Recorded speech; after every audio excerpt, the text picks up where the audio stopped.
If we feel like we have something to prove and we think that this could be great, let's make a case and go for it. Hi everyone, this is Modern Marketers by Think with Google. I'm Joshua Spanier, VP of Media Lab within Google Marketing. I lead teams around the world who plan, invent, execute, and measure marketing programs on behalf of Google's brands. Each episode, I talk to game-changing marketers and founders who are delivering modern marketing today. Today, I'm here with Dacy Yee, the Chief Marketing and Revenue Officer, Direct-to-Consumer at Experian Consumer Services. Let's dive right in.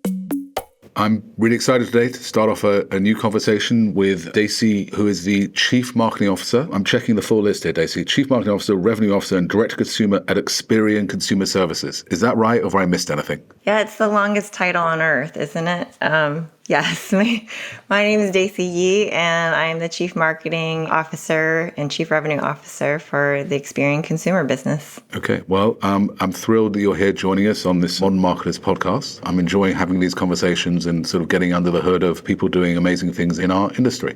So thank you for being here. So I'm just going to ask you a bunch of questions. Maybe I'll throw in a few answers or two and of my own to the same question. We'll see how we go. You ready? I'm ready. Okay, so I'm going to start off with something easy. Who's your favorite YouTube creator at the moment? Okay, so I have a warm place in my heart for Mark Rober because I think that he makes science super fun, and who doesn't love like his experiments with squirrels and fat Gus? So he's my favorite. I love Mark as well. I met him once. He came to a YouTube Brandcast event a few shows ago. I honestly couldn't have met. He was the nicest person I ever met in my life. So, and yeah, my kids love his content. I enjoy watching it as well. He seems super nice, right? Like we could all be friends. I feel like that's the kind of guy, his persona that he portrays. Astonishingly nice. He could not have been nicer to everyone at the Brandcast, and his content shines through. It's one of the great things about YouTube. You just find these people you sort of connect with in authentic ways. Are there any brands that you love personally using your life that, you would, they're your brands? What are they?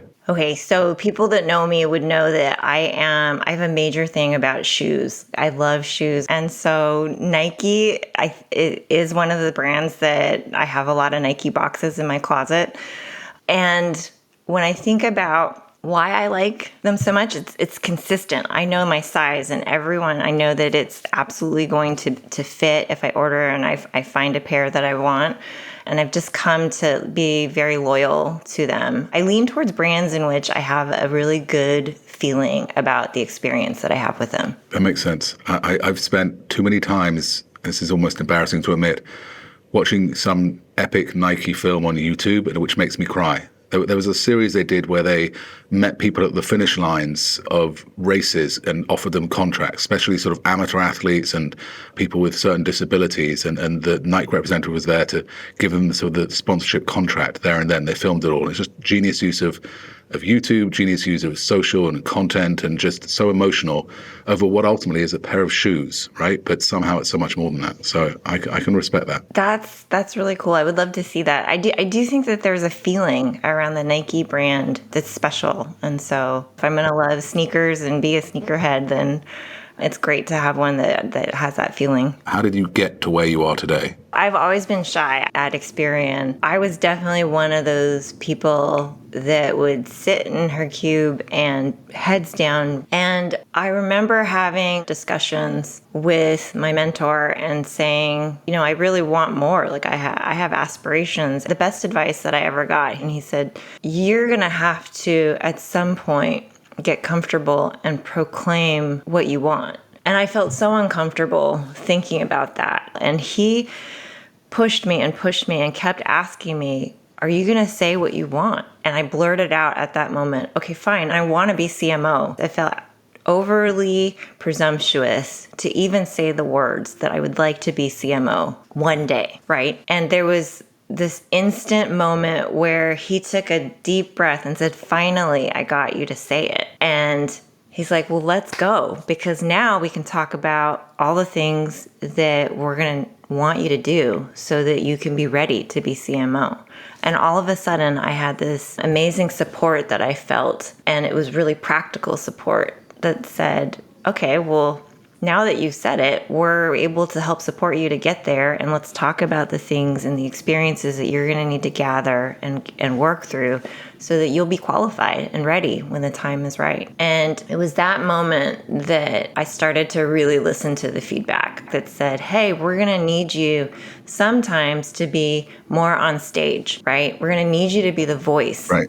Of the marketing effort. And we're going to need you to speak up when we need that important opinion of where we're going to take the organization and the marketing and our strategies. And I started to realize that I could be shy and introverted all I wanted, but what the organization was asking of me was they were asking for my contribution and to make sure that I was helping drive the mission forward. And when I could figure that out, then I realized it wasn't a matter of how shy I was. It was really like, that's the way that I can contribute. That was a series of moments in which I found my voice and I realized that it's okay. I don't need to be the loudest person in the room, but I do want to be really effective. And that's going to take me sometimes speaking up, getting comfortable with driving the conversation, driving forward the strategies. And I think from that point, I haven't really looked back. Thank you. It's a fascinating set of insights there. And I know there's a lot of people in our industry and who feel they shouldn't speak up or they can't speak up or they're nervous to do so. And what can you contribute is a nice framing for that. We have a number of products within Google. You have experience where, if we're being honest about it, people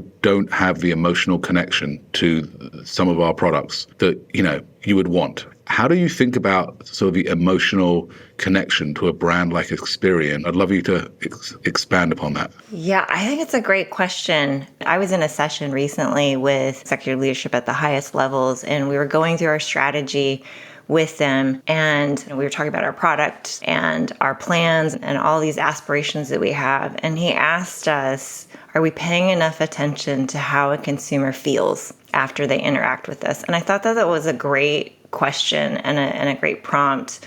I happen to, be a consumer advocate within our organization. I lead a lot of the teams that care about and measure how consumers think about us. How does a consumer feel when they interact with us or when they think about us? And it's a good motivating factor for us to make sure that, first of all, they do feel good. We've been able to help them, especially around a subject as important as their finances and credit.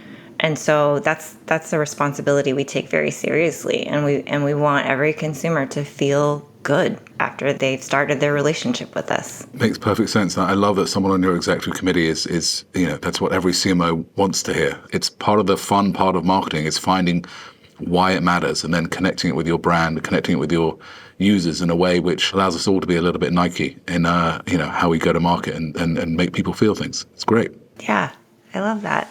I love that you've connected that to marketing too, because it's important to feel like we are making a difference and we're drawing connections and there's emotion, right? And it's not just not surface level.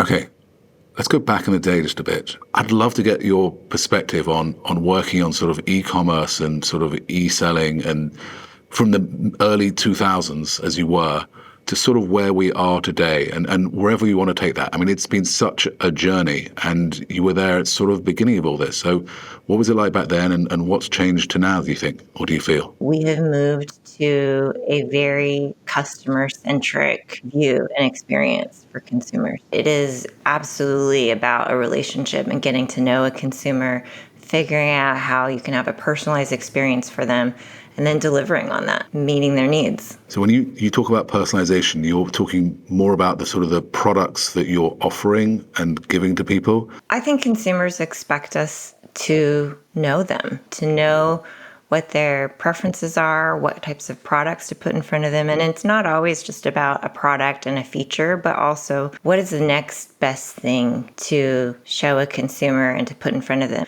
And so getting to know a consumer, what they qualify for, what their intent is, and how to best meet their needs, I think that's part of our job, and making sure that we put a really, really good and personalized experience for them. Makes sense. I understand. Can you just talk a little bit about what do you see as sort of modern and progressive marketing today? And then maybe what are some of the tools or systems or processes that you're using or thinking about to unlock those modern practices and ways of approaching marketing today? I think modernization actually comes down to the core of focusing on the individual and the consumers you're trying to reach. And so AI is a really exciting topic. There's no doubt that everyone wants to talk about it. You're trying to reach the person that you're trying to meet the needs of. And if we could do that, then all the modernization should help us get there. And so keeping it really simple, making sure you meet the needs, making sure you're really being impactful and helping consumers. So Experian's it's a big company, right? You've got a multitude of products, business side, consumer side. What is your multi-channel approach to marketing kind of look like? How do you think about like this multi-channel need to engage individually with your consumers? You'll hear many marketers talk about meet consumers where they're at and make sure that you allow for their preferences to be realized. We see that through data, consumers want to engage with us through our app. And so making sure that then we are bolstered up in all of the experiences that we can within the app is really important. For example, that means making sure that our push notification strategy is tight and that advertising really draws a message to download the app and that consumers can do that very easily and seamlessly. That is all done by multiple teams within the organization. And so we work really, really hard to make sure that if we can put the consumer and the customer and that person at the center of what we're doing, then hopefully we're all doing our jobs very well to make that seamless for them. We want to make sure that consumers have a really great experience. We also want to make sure we measure ourselves in making sure that things are easy for consumers, because there's always messiness in organizations. It's hard to get things done. It's hard to build great products. And we want them to just, again, leave feeling like they're better off for having that relationship with us. They're better off from coming in and engaging with us. And they should feel really good about that. One voice of the brand and one voice of the... So your users, I love what you're saying there. Do you guys use a media mix model? Do you use other types of sort of measurement? How do you guys hold yourself, I guess, accountable? There's an art and science to marketing, right? And the numbers will get you so far. We're having those discussions all of the time, and we're in the midst of them now. We're very excited about understanding all of the different funnel metrics and every part of the experience we try to measure. And we have a qualitative and quantitative approach, but we also love to hear from voice of customer and making sure that we overlay that on top of all of the numerical kind of metrics that we're looking at. There is an art and science to this, and there's also about feel and emotion and making sure that we're delighting our consumers. And there's also this idea of, hey, we also need to follow our gut. How are we going to go for the big bets if you're constantly feeling like you can't fail fast and drive for maybe a bigger decision and swing for the fences? We're going to prioritize and make some decisions based on as much data as we can. And then also we're going to do our best to go with some of the emotion around this and just place a big bet because we think that it can make a really big difference in our business, our marketing campaigns, and also in consumers' lives. I don't want to regret not going after some gut feel decisions. If we feel like we have something to prove and we think that this could be great, let's make a case and go for it. I love it. You did this fun campaign, really heavy video first campaign with Travis Kelce through the NFL season. And you got the Protect the Bag video series. And I'd love for you just to tell us about the sort of the insights into sort of that approach and sort of how that came about for that campaign and really the use of leaning into video specifically. Yeah. Well, thank you for asking. Thank you for noticing our campaigns. We think video is one of the most engaging mediums, right? It has the ability to handle amazing storytelling. And so it is one that we think is really effective in getting our message out there. The other thing that I think is a good mix with how that campaign ran is that a big celebrity personality can also help us break through and make sure that our message is heard. And so our partnership with Travis Kelce was one that was really important to us because we had a new message to bring out, and it was important for us to break through. With Travis Kelce, we announced our launch of Experian Smart Money, which is a digital checking account. And the idea behind it is that consumers can improve their credit without going into debt by using this checking account and then having it connect to Boost. And so this is an important message. And as you think about our mission and bringing financial power to all, we want as many people to hear and understand this message as possible. And so when you think about how to do that, it really becomes, let's get somebody who can help us break through with that message and make sure it's really clear, because that's a story that we want everyone to understand all the benefits of that. And so the timing, having football creative with partnership with video and NFL, we think was a smart combination to make sure that we could reach as many people as possible. We had great results, and it's a combination of that thinking, right? Making sure that we had scale, there was a strong message, it was a complicated message, and we wanted to be really clear about it. Well, I mean, you don't have to say, but if you managed to sign Travis pre-Taylor, genius marketing move of the year, thank you so much for being here today and having this conversation. It's really been fun. Thank you so much for having me. A huge thank you to my guest this week, Dacy Yee, the Chief Marketing and Revenue Officer, Direct-to-Consumer at Experian Consumer Services. If you like this episode, please subscribe to get the latest updates and the next recording as soon as it's ready. We'll see you next time for Modern Marketers by Think with Google.